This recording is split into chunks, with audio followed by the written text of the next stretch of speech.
Intake Assessment Record. Field Station Orvith Sen Drelathi Medical Command. Forward Operating Platform. Sector Kethvas Avar Chief Medical Officer.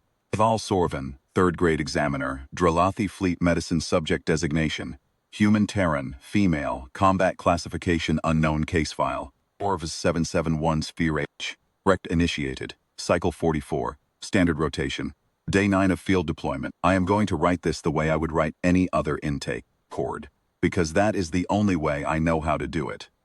I will list the presenting symptoms in order of clinical severity. I will document the injury profile against the standard human anatomical charts we were issued when the Alliance protocols went active. 11 months ago now, in the Concord Joint Species medical briefing that I attended at Drelathi Station Havar Sen, I will cross-reference the subject's self-reported account against the combat logs from the engagement at Kethvas AV Surface Grid 7, and where the two do not agree, I will note the discrepancy. I have been a medical officer for 22 standard years. I have processed post-engagement intakes for every species currently operating under the Concord of Allied Forces. I have written 649 case files station alone, over 2 deployment rotations. Prior to those, I wrote another 412 at Field Station Vorethal during the Keth-Sorak incursions. I know what a case file looks like when it is complete, and I know what it looks like when it is not. I have documented physiology failures, Veth-Con impact, trauma, Drelathi nerve cascade events, and 17 prior human cases, every single one of them straightforward by the 3rd session. Case ORV 771H is not straightforward. I have been working on this record for 9 days. It is the longest intake record I have ever produced. It is, I suspect, the longest intake record currently in the Drelathi Medical Command's active field file system. I am writing it in full, at length, in a format that substantially exceeds the standard intake documentation requirements, because I do not want to submit a 40-line summary and have whoever reads it think I have made a clerical error somewhere. I have not made a clerical error. What I have made is a record of what I observed, what the subject told me across 9 days of interview sessions, and what the combat log from Grid 7 confirms in fragmentary but unambiguous terms. I am leaving the classification problem for the review board because after 9 days I have concluded that it is not a medical problem. It is not a medical problem in the same way that a stone wall is not a surgical instrument.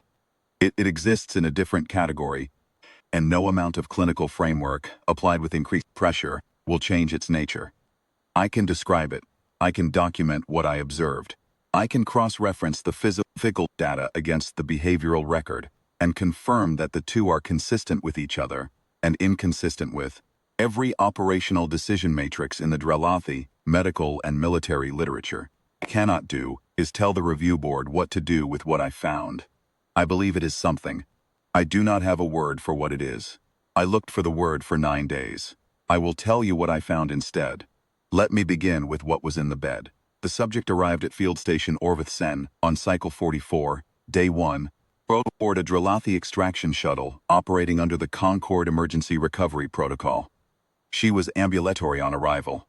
I want to linger on that for a moment, because the triage manifest listed her as a Priority 1 recovery, based on combat zone exposure time, the duration of sensor blackout during which she was unaccounted for, and the physical parameters transmitted from the shuttle's onboard medical scanner in the 90 seconds before docking. A Priority 1 recovery, under Drelathi Medical Command's classification system, is a subject whose survival is not presumed. A Priority 1 recovery is a subject for whom the medical team prepares a full emergency response bay before the shuttle doors open. She walked off the ship. She was carrying her own equipment pack over one shoulder, the left one, and she walked with a slight adjustment to her gait on the right side that I later understood was the rib fractures. A subtle redistribution of weight, so that each step did not compress the right lateral chest wall more than necessary. She had been doing this, it emerged, approximately 3 hours at the time of her arrival. She had been managing her own gait pattern around 2 broken ribs, in a field engagement, 3 hours, without medication, and without any adjustment to her operational output that the combat record shows. When my attending clinician, Veth Orvan, moved to intercept at the bay doors with a mobilization frame. The subject looked at the frame, looked at Veth and said something that Veth translation unit rendered in the log as, "I'm good." Then she walked past the frame, set her pack down on the nearest flat surface, and asked in functional Drelathi. Not fluent, not polished, functional and clear, where she was supposed to sign in. I reviewed the shuttle scanner data later that first morning. The data was accurate. It showed a fracture to the left orbital ridge, hairline, consistent with blunt impact to the helmet with force transfer to the facial structure. Beneath, 2 broken ribs, third and fourth on the right lateral series, not displaced but fractured cleanly through. Deep contusion field, covering approximately 40% of the upper posterior torso, consistent with multiple impact events over a sustained period. And a through-and-through puncture wound in the right forearm, entry approximately 2 centimeters proximal to the ulnar styloid, exit just below the dorsal surface, clean trajectory, sealed by something that was not our medical material. She had packed the wound herself in the field with what appeared on the scanner to be compressed fibrous material and an adhesive compound that matched no entry in our Concord-issued field medicine supply catalog. She had identified the material, prepared it, applied it to her own forearm, pressed it into the wound channel and secured it at some point during the engagement. The scanner showed the packing was well positioned and had been effective. There was no sign of significant blood loss after the point at which the wound was sealed. She had treated a through-and-through puncture wound to her own forearm under field conditions during an active engagement, and then continued the engagement. I noted this in the preliminary file as unusual. I told myself, as I tell myself at the start of every human intake, because it has been useful to establish this early, that it was consistent with the human physical resilience profiles we had been given in the pre-deployment medical briefing. The briefing had been specific on this point. Humans have a pain tolerance that does not map onto Drelathi physiological models. Humans can sustain injury loads that would place a Drelathi officer into full physiological shutdown and continue operating at levels that the briefing's authors had flagged as combat effective, which is the clinical way of saying functional enough to still be dangerous. This was documented. It had been confirmed in prior cases. It was not a surprise. I told myself it was not a surprise. I conducted the formal intake assessment at the beginning of Cycle 44, Day 2. Standard protocol requires a full physical evaluation, a medication and treatment inventory, and an incident interview. The incident interview is a medical requirement, not an intelligence function. Its purpose is to establish the timeline of injury events, identify any delayed onset conditions that may not have been captured in the initial scan, and determine whether the subject was exposed to any environmental or biological hazards that might require quarantine management. I have conducted several hundred of these interviews across my career. They are, as a rule, unremarkable. A subject describes what happened to them in the order in which it happened, and I write it down and look for the clinically relevant parts. The subject arrived for the interview on time. She sat in the intake chair, not the diagnostic platform, the intake chair, the one that faces my desk across a standard work surface, and looked at me with a particular expression that several of the 17 prior human subjects had also worn during intake, which I have come to understand as meaning something approximately like, "This is going to take longer than it needs to, isn't it?" She was not hostile. She was not in visible distress. She was, if I am honest with myself and with this record, mildly impatient, in the specific way that a person is mildly impatient when they have more important things to attend to and have agreed to be here because someone in their chain of authority told them they had to. I began with the injury inventory. I read each item on the list and asked her to confirm. She confirmed each one as I reached it, nodded at the through-and-through wound entry, and added, unprompted, that it was fine. I noted that we had a specialized wound treatment available and that our technicians would want to redress the wound with a Drelathi compound for monitoring purposes. She said that was fine too. She had the quality that several of the other human cases had also shown throughout the intake. Process, a kind of flat cooperation, consistent and low temperature. that expressed neither enthusiasm nor resistance, simply compliance as a baseline state. She would do what was required. She was not going to pretend she needed to be here more than the protocol needed her to be here. I asked her to describe the injury timeline. When had she first been aware of the orbital fracture? She thought about it. Not long, 2 or 3 seconds.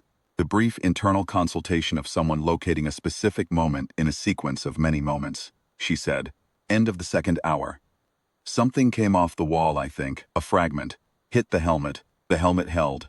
I felt the crack through the faceplate. I didn't have time to deal with it. I noted the phrase, didn't have time to deal with it. I noted it not because it was clinically unusual. A field environment is a field environment. Triage decisions about one's own condition during an active engagement are standard.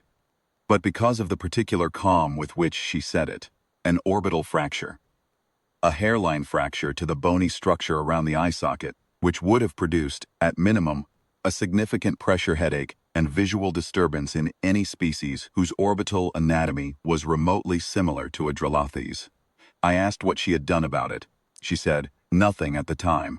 I asked what at the time meant, clinically. She said, there had been other things that needed attention, and when the extraction window opened, she had come in. I asked about the rib injuries. She shrugged in the way humans shrug.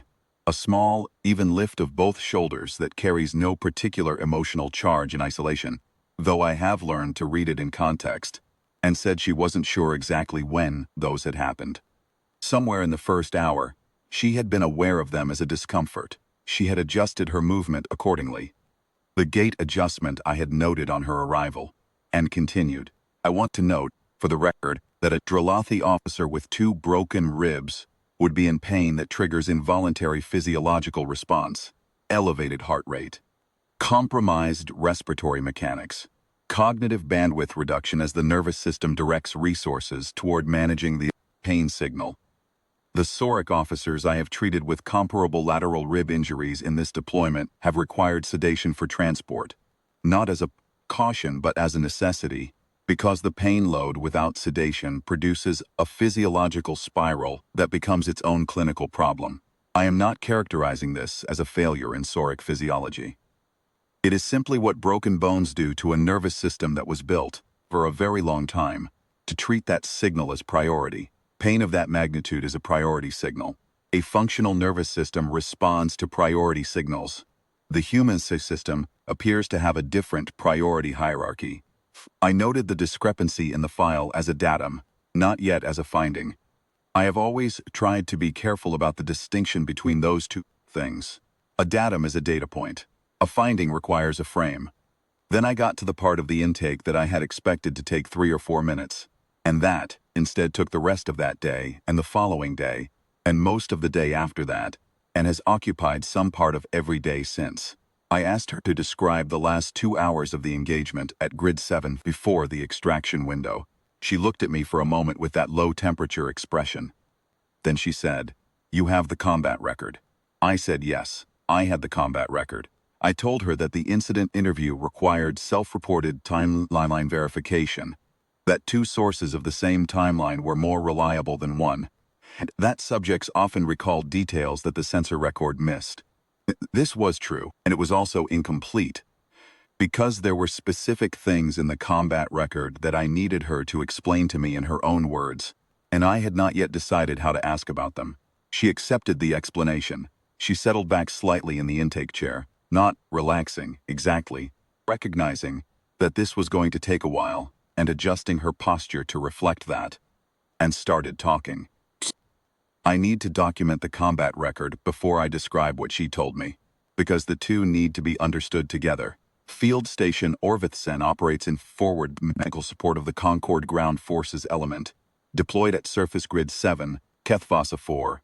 The engagement at Grid 7 on Cycle 44 Day 1 was the 4th in a sequence of Varaki incursion events over a 16-day operational period.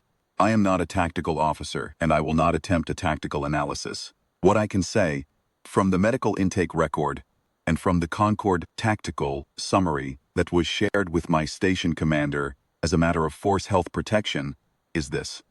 The Viraki do not conduct engagements in the way that Drelathi military doctrine categorizes engagements. There is no fixed line. There is no established front. There is no moment at which a Viraki element stops and holds position. They operate as a dispersed, constant forward pressure, pushing through every gap they locate, sustaining losses that would cause a Drelathi unit to halt and reassess without any visible equivalent of halting or reassessing. They push until the cost exceeds a threshold that, based on 4 engagements we had not yet identified. The Allied ground element at Grid 7 on the morning of Cycle 44, Day 1, was a mixed species unit. 11 Drelathi assault personnel, Soric communications and logistics operators. 3 humans. 3, I want that number to occupy its own line in this record, because when I first read the combat log I assumed there had been a transcription error somewhere. 11 Drelathi. For Soric, 3 humans. In a frontline engagement at a contested grid in an active Viraki incursion theater. I understand that Concord unit composition is determined by availability and operational assignment, not by my preferences. And I understand that 3 humans in a mixed unit is not unusual by the standards the Concord has established in this deployment. I understand all of this, and yet the number sits in the record, and it sits in my memory in a way that I cannot quite move past. The Viraki moved through the north corridor of Grid 7 at approximately the 2nd hour of the engagement period. I say moved through because the tactical summaries phrase, initiated pressure breach at North Corridor Access 7, captures the military fact but not the physical reality. What the combat sensors showed, in the 40 minutes of their functioning before the Viraki forward elements disruption technology degraded them, was a mass of Viraki units moving with, in uninterrupted forward intent, through a space that the Drelathi assault element was attempting to hold. The Drelathi assault element held the North Corridor for 40 minutes. I want to be precise about what that means, because I have treated the injuries that produced it, and I want their record to be in this file alongside everything else. 40 minutes of sustained hold in a Viraki pressure incursion against a numerically superior force is a real achievement at an extreme cost. I treated 7 Drelathi casualties from that 40 minutes. 3 of them will not return to field duty. I want that in this record. The end of 40 minutes, the Drelathi element was at 40% operational capacity. The North Corridor was losing structural integrity as a defensive position. The human element did not take up a defensive line at the North Corridor. I want to be very precise about this, because the distinction matters operationally, and it mattered. I came to understand, in terms of what the next several hours produced. The combat record does not show the 3 humans moving to reinforce a Drelathi defensive line. What it shows is the 3 humans moving forward, into the North Corridor, in the direction of the Viraki pressure. Not a holding action, not a reinforcement. Forward, into the pressure. The sensor record for the next 70 minutes is fragmentary. Viraki, forward elements carry signal disruption equipment as a matter of doctrine, and the sensors closest to the incursion point were already failing by the time the humans moved in.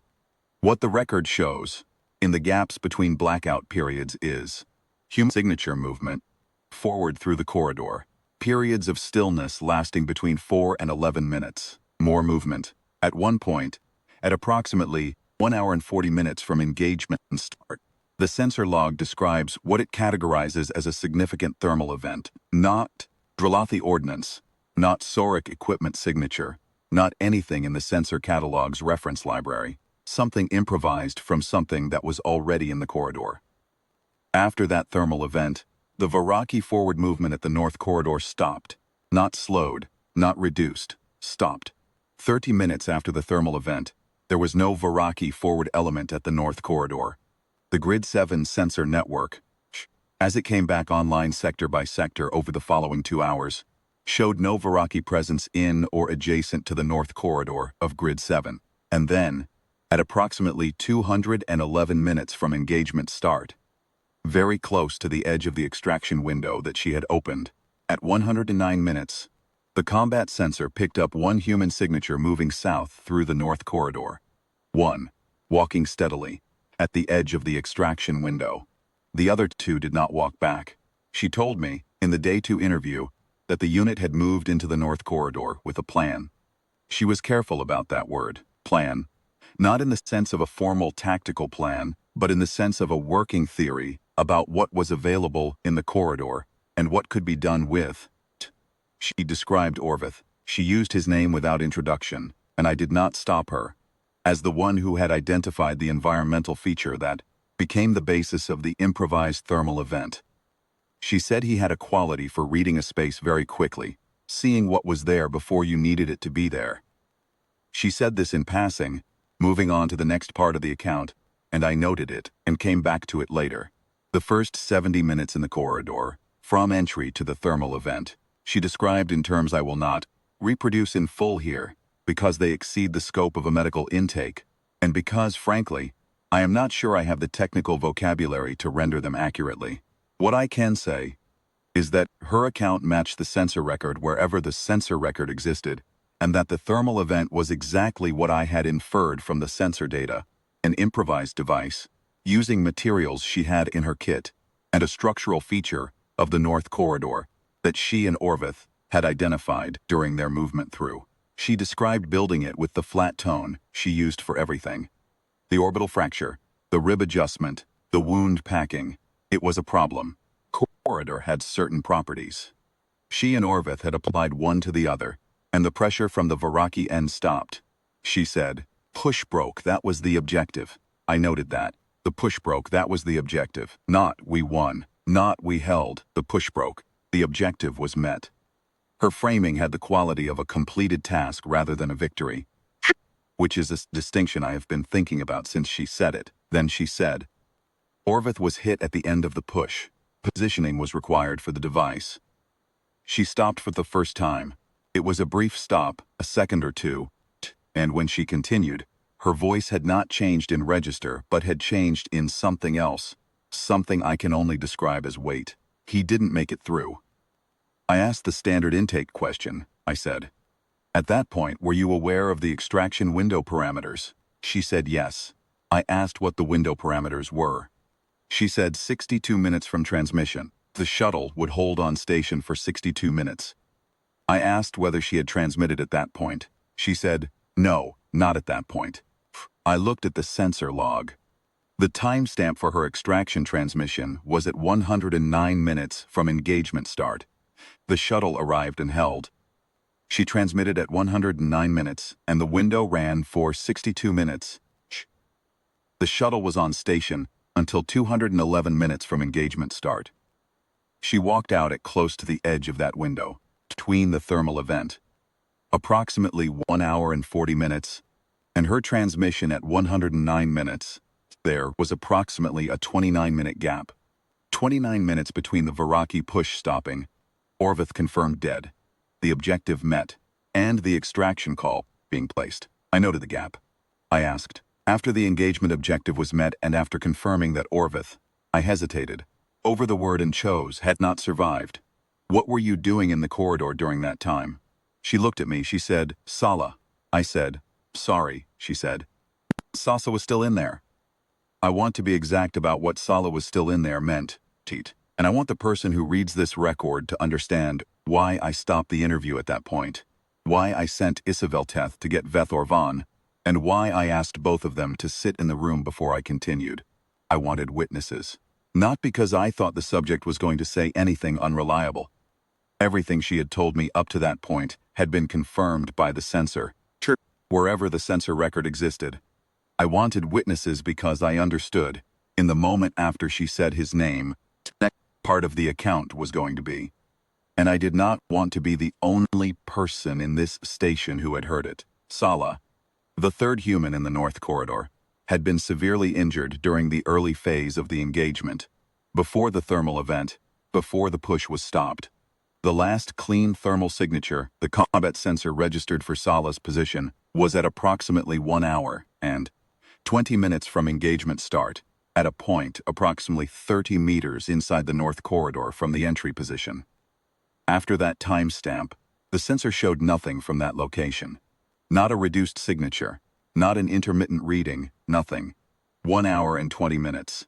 And then nothing, from that position for the remainder of the engagement.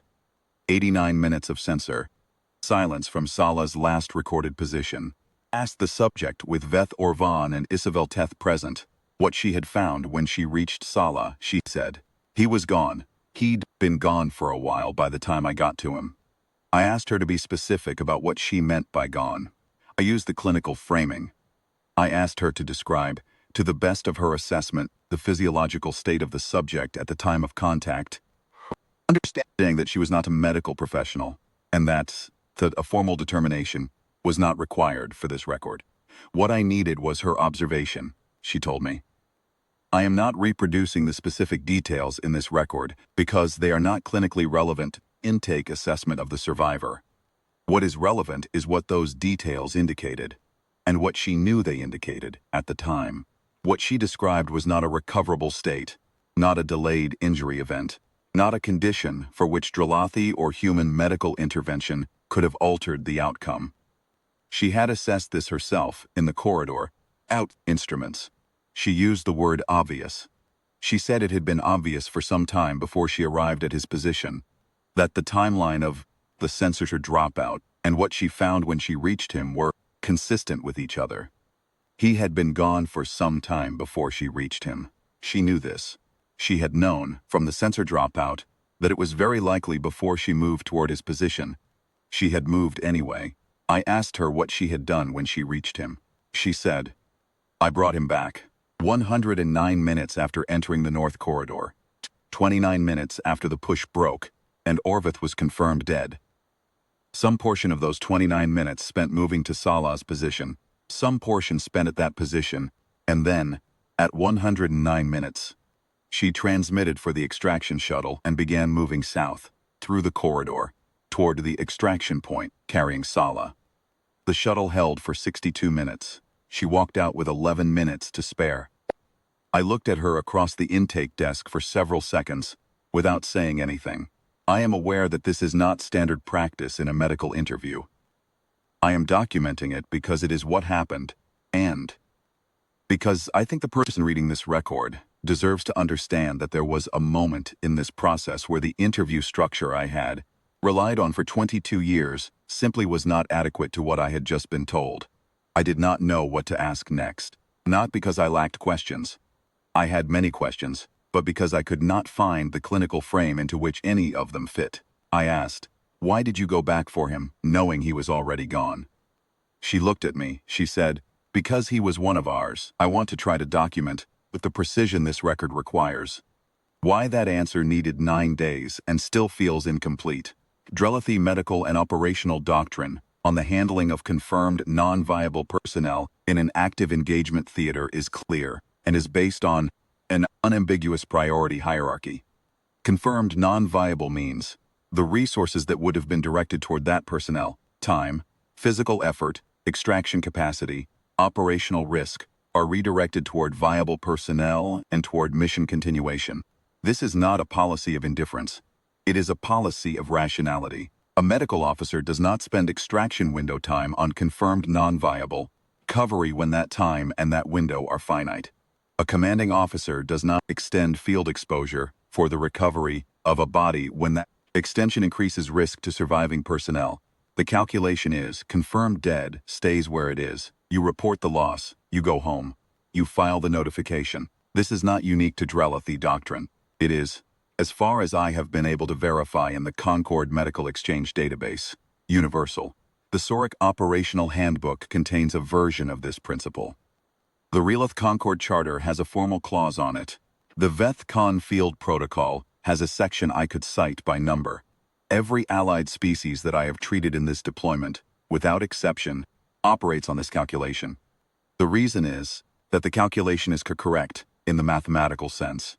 A viable soldier going back into a field for a confirmed non-viable casualty creates 2 potential casualties where there was 1 confirmed one. The rational outcome is worse than the rational input. You do not go back. She went back. In our second interview session, on day 3, I asked her whether she had received specific orders regarding casualty recovery under those engagement conditions. She said no. I asked whether there was a standing protocol in her unit for conducting casualty recovery when the engagement window parameters were as constrained as they had been at Grid 7. She said not specifically. There was general doctrine, she said, on the principle, not a specific procedure for that specific scenario. I asked her whether she had assessed any military advantage to the recovery, intelligence, value, equipment considerations, any factor that would have registered, in an operational calculus, as a justification for the risk differential. She looked at me with the expression that I had begun to recognize as the one she wore when I had asked a question that almost made sense to her, but quite, and she said, "He was one of ours." I asked the same question from a different angle. I said, "If you had been given explicit orders to exit on confirmation of non-viability, would you have followed those orders?" She thought about this for a moment. She said, "I'd have had a conversation about it." I asked what she meant. She said, I'd have told whoever gave me that order that I understood the operational context and that I was also going to bring Sala out, and we'd have worked out how to do both." I noted this. She would have told her commanding officer that she was going to do it anyway and asked how to make it work. Not defiance exactly. She had used the word conversation, and I believed her. But an absolute baseline from which she was not going to move regardless of what was said to her. I asked if the order had been explicit and the conversation had not resolved it. She said, "Then I'd have brought him out and accepted whatever came after." I wrote, "Subject describes a behavioral floor below which orders do not reach." On day 4, I asked secondary clinician Torvin Sasas to review the session notes. I wanted a second professional assessment because I was aware, in the way that I am always aware after a certain number of hours with any difficult case, that I was no longer approaching this material with full clinical neutrality.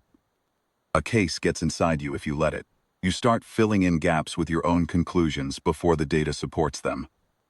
I wanted someone to tell me if that was happening. Torvin Sas reviewed the notes and the combat log in my office. He read everything. He is careful and thorough, and he did not rush. When he finished, he looked up and said, "When did she know?" I said, "Before she went back." He was quiet, then he said, "And she went back anyway?" I said, "Yes." He said, "How much time was left on the window when she got out?" I said, 11 minutes. He looked at the session notes again. He was in his chair the way he gets when he is working through something. Very still, no unnecessary motion, the quality of a person who does not want to disturb the shape of a thought that is forming. After a while he said, "I've treated Sorik. I've treated Reloth. I've had 3 VethCon officers in this station.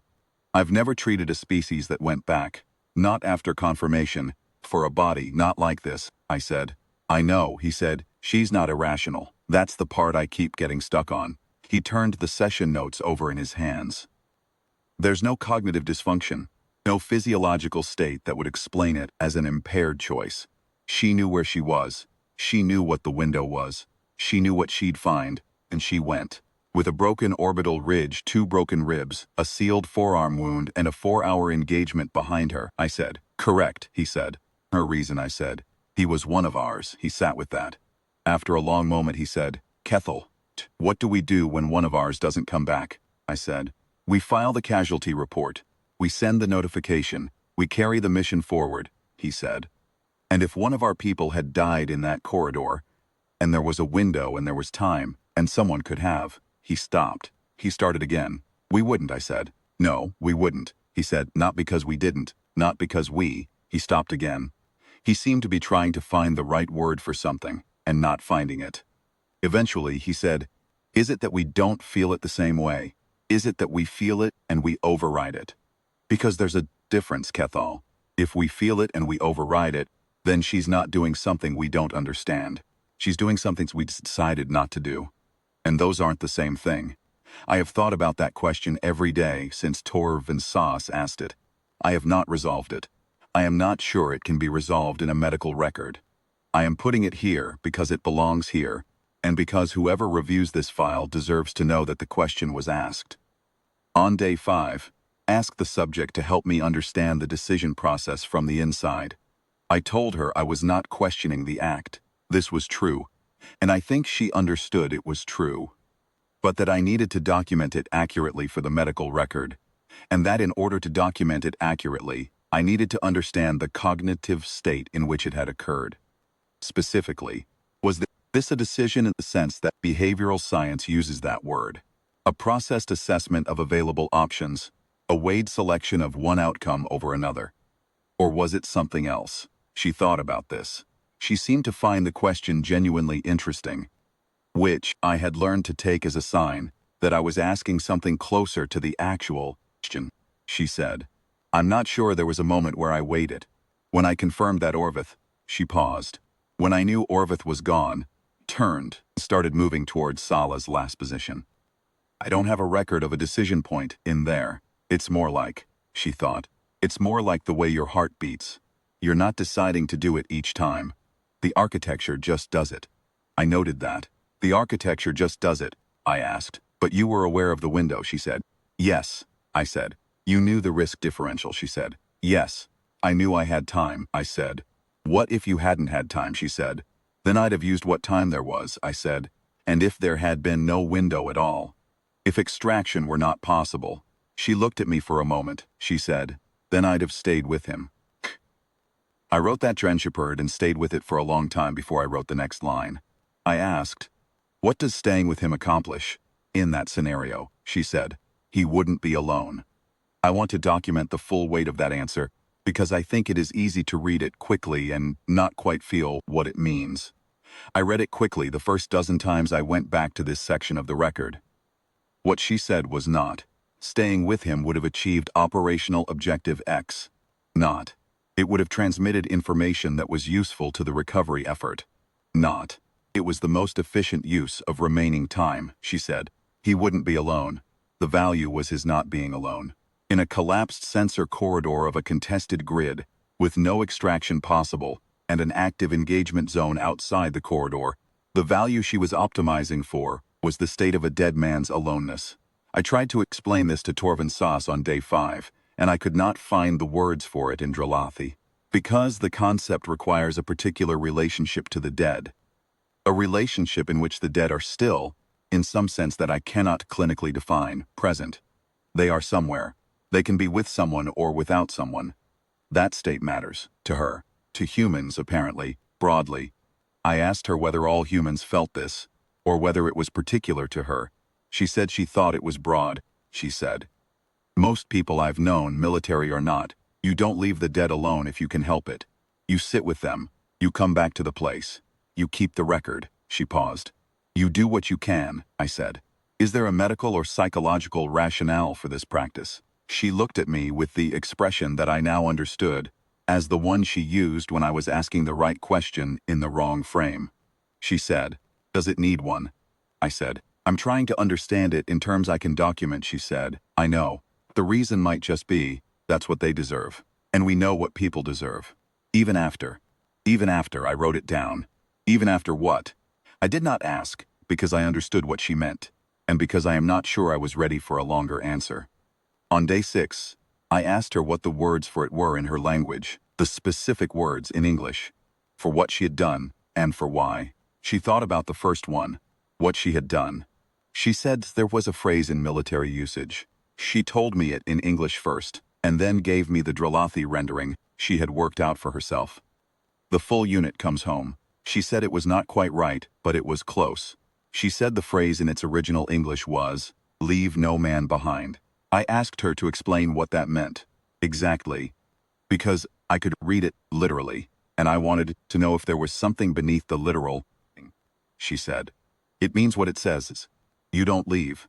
But it also means something about what kind of force you are and what kind of people you are to each other. It means that what we are to each other is the kind that comes back, I said. Is that a cultural value? Something instilled in training, she said. It's both. It's trained and it's also. She paused. It's also already there when you start the training. Training names it, gives it the form. But the thing itself is there before. I said, it is a natural disposition that training formalizes. She said, that's a good way to say it, I said. And is that disposition universal among humans? Every human you know would have made the same choice. She thought for a moment. She said, not everyone, but enough. Enough that you can count on it. She looked at me steadily. You can count on it. I wrote that in the record. You can count on it. Said in the same tone as, the window will hold. Said with the same flatness as, someone would have come back for me. These 3 statements, made across 3 separate sessions, the same tone and the same certainty. The certainty of natural law, not of promise. Then I asked her something I had been working up to for several sessions. I asked, "Is there a word in your language, not the phrase, a single word, for the act itself, for going back, for what you would call it? If you were not a soldier and not in a military context, chose. If it were simply something that happened between 2 people, and you needed a word for the thing that made it happen." She looked at the middle distance for a moment. She said, "Loyalty, maybe. Or, no, loyalty is too abstract. It covers too much ground," she thought. "There's a word I keep coming back to. But it's harder to translate because it's not really a value in English. It's more of a structure. It's." She tried in Drelathi and then switched back to English. "It's the thing that means you are mine to take care of. You are mine to answer for. Possessive. More accountable, I am the one who accounts for you. To the rest of the world and to you," I asked. "Does that feeling end when someone dies?" She said no. She said it simply, without emphasis, as if this were a factual clarification rather than a statement about the nature of human bonds. "No, it doesn't end. That's the point," I said. "That is not a universal quality of emotional bonds. Most species I have treated. The bond is between living parties. It is constituted by reciprocal experience. When one party is no longer present, the bond," she said quietly. "Tch, I know that's how it works for other people." She wasn't correcting me. She was agreeing with me about other species and distinguishing humans from them in the same sentence. "For us, it works differently. The accounting doesn't close. You're still mine to answer for. It's just that now I'm the only one left to do the answering." I wrote, "The human subject, the relational obligation to another person, is not dissolved by that person's death. The obligation shifts in form but not in force. The survivor retains full accountability for the dead." I looked at that sentence for a long time. I still look at it. I am not sure whether it is a finding or a description or a kind of grief that I am only beginning to understand the perimeter of. I asked, because I had been building up to asking it since day 2 and had not yet found the right moment.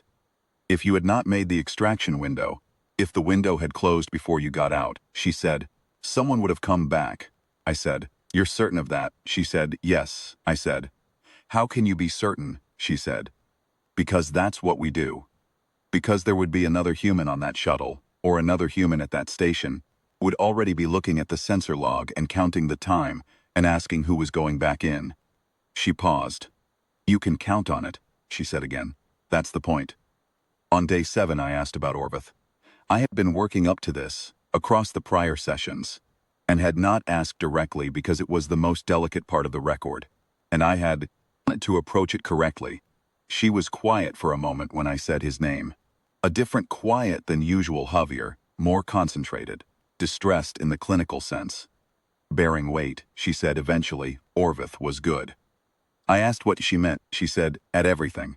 Read a space, the way some people read a page. Fast, and keeping all of it within."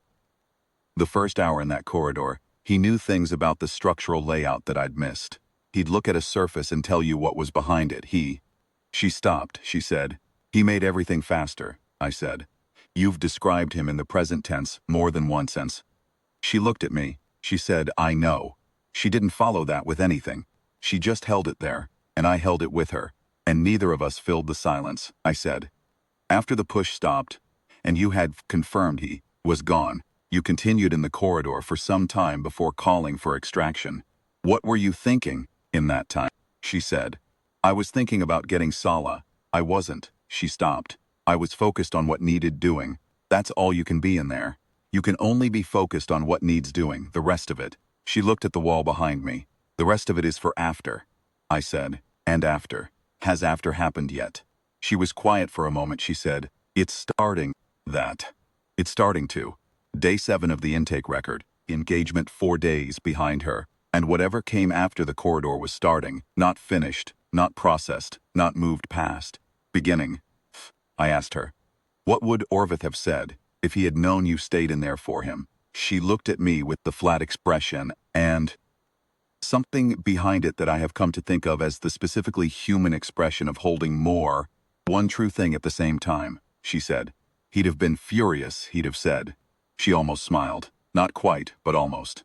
He'd have said, "You are the biggest idiot I have ever served with, and also I would have done the exact same thing." I said, "You know he would have." She said, "I know him." Present tense again. 3 days dead. Present tense, spoken without self-consciousness. She knew it and she said it, and she didn't apologize for the grammar. I wrote it down. I have been looking at those 3 words since. I asked. On day 8. Something I had been trying to formulate precisely since the first session, because I wanted to ask it right and not ask it in a way that was actually something else. I asked, "Is what you did, going back for Sala, the specific act of returning someone confirmed gone, is that a rational act?" She was quiet for a moment. Then she said, "Depends on what you're optimizing for." I said, "Explain." She said, "If you're optimizing for individual survival in the short term, then no, it's not rational. If you're optimizing for what it means to be in a unit with other people, what kind of contract that is, what it means that those people will go into a corridor with you, then it's completely rational. You can't have both." She looked at me. "Chose what to optimize for," I said, "and you don't second-guess that choice." She said, "I second-guess plenty of things. Not that one." I asked, "Why not that one?" She said, "Because if I second-guessed that one, I'd be someone Orvith couldn't have counted on. And Sala, and everyone else I've ever gone into anything with." She paused. "And I'd know it. You always know what you'd do in the actual moment. You know who you are down at the bottom. And I know who I am down at the bottom." I wrote, "Subject's identity is partially constituted by the certainty that she goes back." I thought about that for the rest of the day, and I think it might be the most important sentence in this entire record. I also thought about what it meant in practical terms for any species considering a military alliance with humans. The briefing documents I had been given at Relo Station Haversen covered the human physical parameters, the pain tolerance, the durability, the injury load a human can sustain and continue through. These things are impressive, and they are documented, and they are real. Teat. But I do not think those documents captured the thing that I have been sitting with for 8 days. The physical parameters describe what a human can survive. What I have been trying to document is something different. What a human will do, not because they can survive it, but because someone they care about needs them to do it. Those are not the same question. The first is about a body's limits. The second is about what a person considers a limit at all. She does not appear to consider the deaths of the people she serves with as a limit on her obligation to them. The obligation continues. She goes back, that is apparently simply who she is. On day 9, the last day of the formal intake period, I told her the medical clearance was complete. I walked through the final injury status. The orbital fracture was healing at the rate the human, anatomical reference material had predicted, which was fast by Drelathi standards. The ribs were at the midpoint of recovery. The forearm wound was clean. I told her she was cleared to return to active assignment. She stood from the intake chair. She picked up her pack in the way she always did. Left shoulder, the automatic motion of someone who has done that 10,000 times. She walked to the door of my office and she stopped and she turned. She said, "You keep files on the ones who don't make it back." I said, "Yes." Drelathi Medical Command maintains casualty records for all Alliance-affiliated personnel. "It is a documentation requirement," she said. "Do you visit them?" I did not understand the question at first. I asked her what she meant by visit. She said, "The records. The people in the records. Do you go back to them?" She stopped. She seemed to be reaching for a specific thing, not a metaphor, not a euphemism, just the accurate word. She tried in Drelathi first. She had been using Drelathi more in the later sessions, and the word she chose was the one for a turn to a place or person after a time of absence, used in Drelathi primarily for physical locations. She was clearly using it for something else. She said, "Do you sit with them?" I said. "I don't know what that means, exactly, in practice," she said. "It means you don't let them be alone in the record. You go back into the file and you spend time in there. So the record isn't just a record anymore. So it's a place someone visited. Someone was there with them." She looked at me steadily. "It doesn't do anything for them, I know that. But it does something," I asked. "What does it do?" She said. "It means they mattered to someone who's still here. And you can tell, when you look at a file, whether someone sat with it or just filed it. You can tell." She left. I have been this record every day since. Not for medical reasons, the intake was medically complete on day 7, for the reason she described. Because it's a place, and because I am in it, and because Orvith and Sala are in it too, in every way that they can be in it. Through her account, through what she told me about who they were, through the combat records, fragmentary evidence of what they did in that corridor. Because I do not want them to be alone in here. I do not know if that is a medical instinct. I think it might be a human one. I think she gave it to me, across 9 days of intake sessions, in the same flat tone she used for everything else, without telling me she was giving it to me, without deciding to. Closing clinical notation. Case ORV 771C subject has been medically cleared for return to active assignment as of cycle 44, day 9. All physical injuries are within expected human recovery parameters. No evidence of delayed onset systemic complications in any organ system.